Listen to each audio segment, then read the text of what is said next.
Though she felt a bit melodramatic for the way she'd exited the room, Cassidy couldn't make herself go back yet. She stood against the railing, rubbing her arms, freezing and wishing the music would change tempo so she could return inside. She closed her eyes, pretending the tears clouding her vision were simply from the icy wind whipping around her. She should have listened to Carrie. What a fool she'd been. She sighed deeply and began devising a plan to make it through the night. How quickly the roles had reversed. Earlier, it had been about helping Brian. Now she was the one feeling sick while he seemed just fine. She looked down at the bracelet he gave her. As she ran her finger over it, she remembered how wonderful it had felt when he asked her to wear it.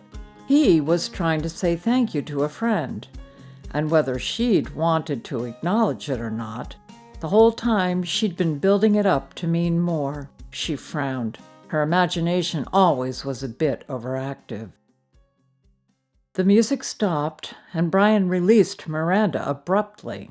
"You're right," he said to her, sensing an opportunity. A wicked smile spread across his face. "And though you really don't have any right to ask, I'll answer your question. Yes, I do have feelings for her." He knew the potential for truth in his words, but no one else needed to. He'd found a way he could keep the charade going, and that thought filled him with a mixture of relief, excitement, and confusion. "Huh. Well, then maybe you should figure out where she went." Miranda nodded in the direction of their table. She grabbed her coat and left. Brian's eyes darted to the door. He glared at Miranda. "How long ago?" "Oh, a while. But you told me to keep quiet, so—" She shrugged, feigning innocence.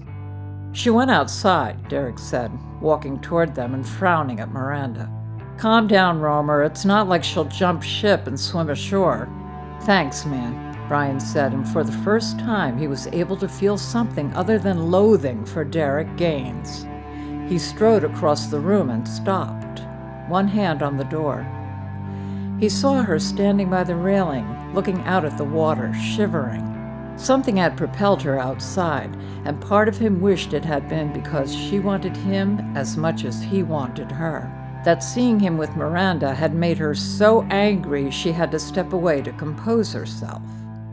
Brian imagined walking toward her, reaching for her, and finally giving in to his desire, finally feeling her lips against his, her body pressed against his. But that wasn't reality for them. He'd have to settle for pretending, because that was as close to Cassidy Baker as he'd ever get. The truth was, she was probably just taking a break from him and all of his drama. He stepped out into the frigid air. "Cassidy?" he called. "Don't turn around. Don't answer. Don't let him see you." "Yes?" She forced the trembling from her voice. "What are you doing out here?" Brian asked. "Hiding from you." She took a deep breath and closed her eyes again. "Just getting some air. Aren't you freezing?" He was closer now. His voice sounded only a few feet away. Cassidy shook her head and silently wished for a bigger boat, one that would make it harder for him to reach her. Maybe the Titanic. No, not that one. But something big like it that wouldn't, sink. She was doing a good job of sinking all on her own. She felt the air around her warm by several degrees. Maybe if she focused on a building or that darned Statue of Liberty, it would help. Unlikely, but it was worth a try. She felt him stop right behind her. Breathing became difficult, and she began to shake.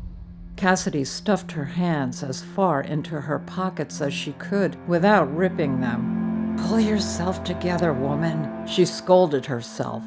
When he put his hands on her shoulders to rub them, she thought she might die. When he gently turned her so they stood face to face, she knew she would die. Brian lifted her chin with one finger. "Hey," he said softly. The wind picked up, making her shiver.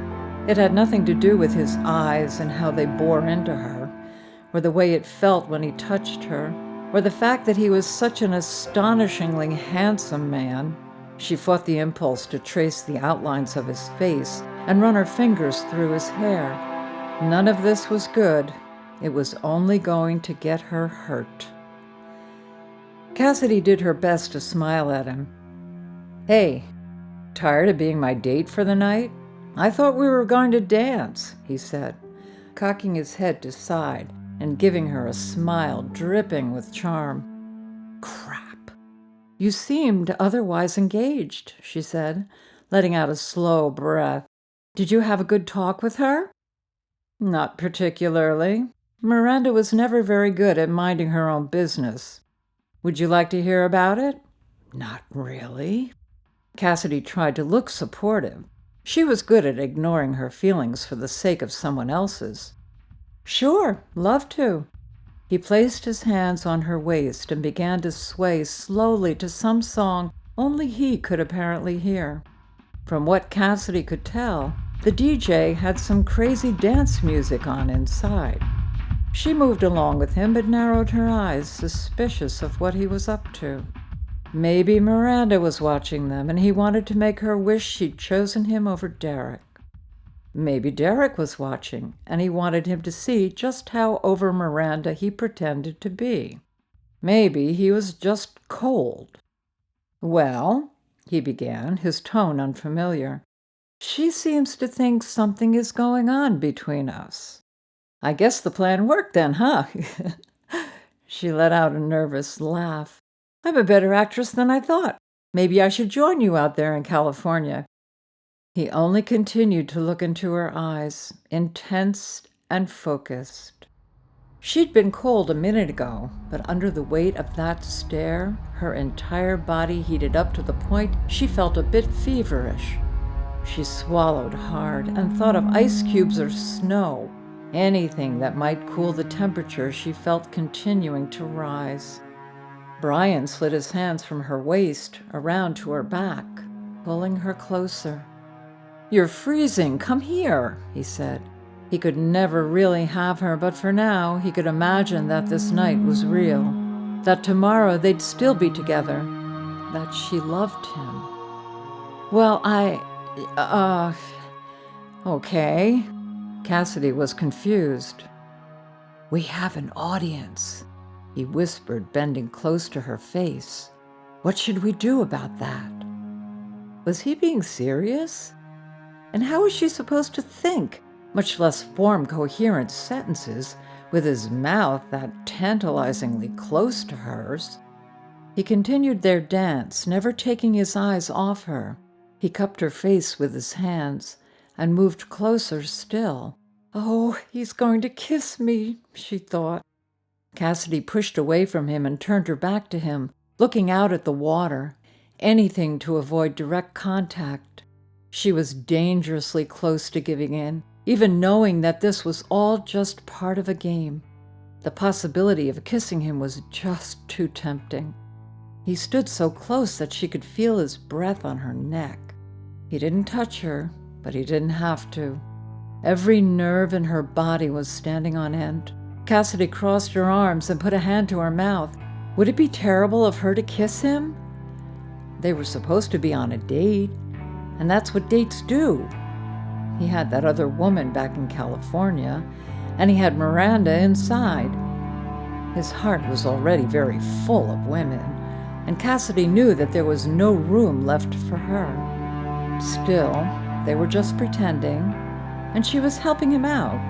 One little kiss wouldn't destroy her. Cassidy turned around to face Brian. She wrapped her arms around his neck, nudging him toward her, and reaching up on tiptoes, kissed him. There was no hesitation from him, not even for a fraction of a second, and his arms tightened around her waist and drew her even closer, more deeply into the kiss. Cassidy found her head swimming. When their lips parted, she met his eyes and shrugged one shoulder. "Might as well make it believable," she said. He looked momentarily sad before responding. "Absolutely, whatever it takes. Are you willing to up the ante in this game we're playing?" Depends, Cassidy began. Up to what exactly? Just follow my lead, he said, smirking. 5 days. He could have 5 days of Cassidy and her world. He would find a way to make that enough.